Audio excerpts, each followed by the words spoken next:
기대해 나에게 주신 하루를 때론 피곤하고 일어나기 싫고 널 깨우는 알람 소리에 짜증도 나겠지만 안녕하세요. 오늘도 부른 말씀 권순민 목사입니다. 쉬지 않고 나를 지키셨네. 오늘을 나에게 주셨네. 새 말씀 안에 주가 주신 사랑과 은혜와 능력. 오늘 우리에게 주시는 하나님 말씀은 누가복음 9장 18절에서 23절까지 말씀입니다. 예수께서 따로 기도하실 때에 제자들이 주와 함께 있더니 물어 이르시되 무리가 나를 누구라 하느냐? 대답하여 이르되 세례 요한이라 하고 더러는 엘리야라 더러는 옛 선지자 중에 한 사람이 살아났다 하나이다.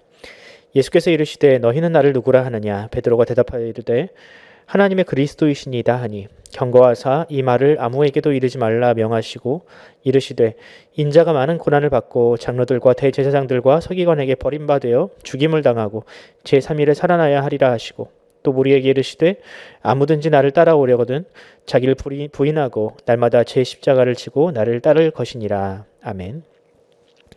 오늘 설교 제목은 참된 신앙 고백입니다. 사람에게는 누구나 하나님과 예수님에 대한 다른 이미지가 있습니다. 어떤 사람은 하나님에 대하여 포근한 어머니와 같은 이미지를 가지고 있고요. 또 어떤 사람은 반대로 엄격한 아버지와 같은 이미지를 가지고 있습니다. 이런 이미지가 왜 중요하냐면 그런 이미지에 따라서 신앙생활의 형태가 달라지기 때문입니다. 하나님을 따뜻하고 또 다정다감한 분으로 생각하고 이렇게 신앙생활을 하는 사람은 마음에 여유를 가지고 신앙생활을 하게 됩니다. 사소한 일에 흔들리지 않고 하나님께서 다 알아서 해주실 거라는 그런 믿음을 가지게 됩니다. 반대로 하나님을 엄격한 분, 죄를 범하면 그때그때 심판하시는 분으로 인식한 사람은 매사에 신중하고 흠없게 살아가려 하지요. 혹시 무언가 뜻하지 않은 그 고난과 역경을 만나면 바로 하나님 앞에 회개하고 자신의 삶을 돌아보려는 경향이 있습니다. 물론 어떤 것이 더 좋다거나 혹은 옳다고 말씀드리려는 것은 아닙니다. 모두가 우리에게는 필요한 자세입니다. 다만 지나치게 한쪽으로 치우는 것보다는 적절하게 조화된 신앙생활이 보다 건강한 신앙생활이겠죠. 예수님도 공생의 당시에 자신이 사람들에게 어떤 이미지로 비춰지는지 궁금해하신 것 같습니다. 왜냐하면 예수님에 대한 이미지가 곧 예수님에게 원하는 바를 대변하기 때문입니다. 예수님은 제자들에게 물으셨습니다. 사람들이 나를 누구라 하느냐? 그리고 너희는 나를 누구라 하느냐? 예수님의 질문에 대한 사람들의 대답은 이것이었습니다. 예수님은 부활한 세례 요한입니다. 아니다. 엘리야입니다. 아니다. 과거 활동했던 선지자 중에 한 사람이 다시 환생한 것입니다. 이 사람들의 대답의 공통점은 무엇이냐? 예수님을 그저 평범한 사람 중에 하나로 인식하고 그 이상의 것을 기대하지 않는다는 의미입니다. 그저 기적이나 좀 일으키고 로마로부터 자신들을 해방시키면 그것으로 족하지 자신들의 삶에 그 어떠한 간섭도 해서는 안 되는 존재라는 의미가 바로 여기에 함축되어 있습니다. 그런데 베드로의 대답은 달랐습니다. 누가복음의 기록에 따르면 하나님의 그리스도 이렇게 대답했고요. 다른 복음서에서는 주는 그리스도시요 살아계신 하나님의 아들입니다 라고 그렇게 대답을 했습니다. 두 가지가 같은 대답이라 할 수 있겠죠. 그런데 이 말은 과연 무슨 뜻일까요? 예수님은 구약에 예언된 바로 그분이라는 뜻입니다. 사람으로 오시지만 하나님과 동등된 권위와 능력을 가지고 계시며 사람을 심판할 권세까지 가지신 바로 하나님, 바로 우리의 주인, 바로 그 자체라는 뜻입니다. 예수님은 베드로의 대답에 흡족해 하신 것 같습니다. 마태복음을 보면 바요나 시몬아 내가 복이 있도다 라고 하셨거든요. 그런데 뒤에 이런 말씀까지 하십니다. 그런데 그것을 내게 알게 하신 분은 혈육이 아니라 하늘에 계신 내 아버지이시다. 네가 잘나서 그런 대답을 한 게 아니라는 것입니다. 하나님께서 내게 그것을 알게 하신 것이다. 이게 100% 칭찬이라고 말은 할 수 없겠죠. 그런데 왜 예수님은 베드로에게 그렇게 뜨뜻미지근한 칭찬을 하셨을까? 이후의 정황을 보면 그 이유를 알 수 있습니다. 예수님은 베드로의 신앙 고백을 당분간은 그냥 마음속에 두라고만 말씀하십니다. 그리고 그 이후에 당신이 당하실 고난, 죽음, 그리고 부활에 대한 이야기를 하시죠. 이것에 대한 베드로의 반응은 과연 무엇일까요? 베드로는 예수님께 항변하면서 꾸짖기까지 합니다. 그런 베드로를 향하여 예수님은 사단이라는 과격한 표현까지 사용하시며 책망하시죠. 왜 예수님은 베드로를 그렇게 책망하셨나? 그 이유는 앞서한 베드로의 신앙 고백과 또 베드로의 속마음이 너무나도 큰 괴리가 있었기 때문입니다. 베드로는 입으로는 신앙 고백을 할 때 예수님을 주님이시오 하나님이라고 고백했지만 예수님의 삶에는, 예수님의 고난과 예수님의 죽음에는 결코 동참하고 싶지 않았습니다. 그저 예수님께서 이 땅에서 왕노릇하시고 사람들에게 추앙을 받으면 그때 자신들도 옆에서 영광을 누릴 생각만 하고 있었던 것입니다. 그래서 예수님께서 고난당하시고 죽으셔야 한다고 했을 때 그것을 거절했던 것이죠. 왜? 자신은 이미 예수님을 주인으로 인정을 했는데, 예수님이 가신 길을 걸어가야 하는데 자신은 그 고난의 길을, 예수님께서 예고한 그 죽음의 길을 가고 싶지 않았기 때문입니다. 즉 하나님의 아들이 누릴 영광은 환영하지만 고난은 절대로 용납할 수 없다는 그런 이해타산적인 신앙을 예수님은 사단적인 것이다 라고 책망하신 것입니다. 예수님께서 제자들에게 던진 질문은 지금 우리에게도 여전히 유효합니다. 만약 지금 예수님께서 우리에게 같은 질문을 던지신다면 우리는 과연 어떻게 대답할 것인가? 만약 베드로의 신앙 고백인 주는 그리스도시요 살아계신 하나님의 아들입니다 라는 이런 모범 답안이 없다면 우리는 과연 어떻게 대답할 수 있을까요? 너무 어려운 질문이겠죠. 그럼 정확히는 일치하지 않지만 예수님의 질문을 오늘을 살아가는 현대인들이 이해할 수 있는 용어로 한번 바꿔보겠습니다. 여러분은 왜 예수를 믿나요?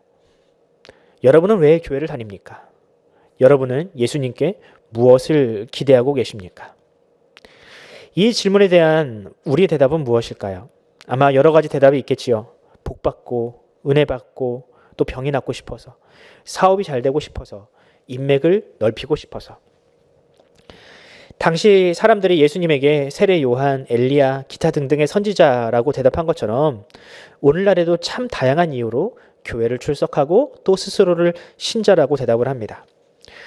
그런데 예수님의 대답은 우리의 기대와는 많이 다릅니다. 예수님은 이렇게 대답하십니다. 이르시되 인자가 많은 고난을 받고 장로들과 대제사장들과 서기관들에게 버림받아 죽임을 당하고 제3일에 살아나야 하리라 하시고 또 무리에게 이르시되 아무든지 나를 따라오려거든 자기를 부인하고 날마다 제 십자가를 지고 나를 따를 것이니라. 아멘. 예수님의 이 대답은 우리의 기대와도 많이 다릅니다. 우리는 복과 영광과 윤택한 삶을 원하는데 예수님은 그 길을 가지 않으셨습니다. 예수님은 장로들이나 대제사장들과 같이 그런 유력한 사람들에게는 버림받는 인생을 사셨습니다. 하지만 반대로 고달프고 또 상처 많은 인생과 가까운 곳에 계셨습니다. 또 예수님은 잘 먹고 잘 사는 삶이 아니라 타인을 위하여 자신의 생명까지 내어주는 인생을 사셨습니다. 무엇보다 자신의 욕망과 이기심을 부인하고 날마다 십자가를 지는 삶을 사셨습니다. 그리고 우리에게 이렇게 말씀하십니다. 나를 따르라. 우리가 예수님을 주님이시요 또 하나님이시라고 고백한다면 바로 예수님께서 가셨던 그 길을 우리도 따라가야 합니다. 대제사장들과 장로들처럼 유력한 사람들의 틈바구니에 머무는 삶이 아니라 가난하고 비천한 자들까지도 허물없이 만나는 삶을 살 수 있어야 합니다. 무엇보다 자기를 부인할 줄 알아야 합니다. 자기는 무엇입니까? 자신의 욕구, 자신의 고집입니다. 그리고 예수님처럼 십자가를 지는 고통스러운 경험도 우리는 기꺼이 감수해야만 합니다. 이처럼 우리의 신앙 고백은 그저 우리의 입에서만 머무는 것이 아닙니다. 우리의 신앙 고백은 마땅히 삶으로 또 우리의 이웃과 하는 현장으로 옮겨가야 합니다. 오늘날 한국교회가 세상의 지탄을 받는 이유는 우리의 신앙 고백과 삶의 고백이 괴리가 일어났기 때문입니다. 바라기는 우리의 신앙 고백이 우리의 삶의 자리까지 이르기를 바랍니다. 그저 입만 번질대는 신자가 아니라 삶 속에서 하나님의 영광과 예수님의 사랑이 넘쳐 흐르는 그런 교회와 성도가 되기를 간절히 소원합니다. 기도하겠습니다. 하나님 아버지 은혜를 감사합니다. 주님, 예수님께서 이 땅에 오셔서 가셨던 그 길을 우리가 함께 따라가기를 소원합니다. 주여, 우리가 그저 입으로만 신앙 고백을 고백하고 우리의 삶으로는 그 신앙 고백을 멀리하는 혹시 그런 베드로와 같은 베드로가 책망받았던 베드로와 같은 그런 신앙생활을 하고 있지는 않습니까? 주님, 우리가 간구하옵기는 우리가 기꺼이 예수님이 가셨던 그 길을 걸어갈 수 있는 용기와 담력을 가진 참된 신앙을 가진 그런 성도의 길을 가기를 원합니다. 주여, 주의 성령께서 우리를 붙드시고 우리를 인도하여 주시어서 우리가 기꺼이 그 삶을 감당할 수 있도록 주님께서 우리와 함께하여 주시옵소서. 날마다 자신을 부인하고 십자가를 지는 인생, 그러므로 말미암아 세상 사람들과 또한 하나님으로부터 정말 진정한 칭찬을 받는 인생을 우리가 살아가기를 원하오니 주여 우리를 인도하여 주시옵소서. 감사드리며 예수 그리스도의 이름으로 기도드립니다. 아멘. 사랑하는 성도 여러분, 우리 함께 기도합시다. 우리의 신앙 고백이 우리의 삶 가운데 열매 맺게 하여 주시옵소서.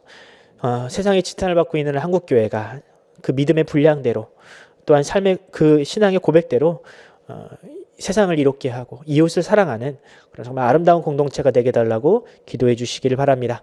또한 우리 자녀들을 위하여 기도해 주시기 바랍니다. 우리 자녀들이 정말로 우리 부모들의 또 우리 믿음의 선진들의 본을 잘 받아서 정말 이 한국교회를 이끌어 나가는 정말 참다운 성도들로 자라나게 해달라고 우리가 다음 세대를 놓고도 함께 기도했으면 좋겠습니다. 우리가 함께 이 새벽 기도하겠습니다.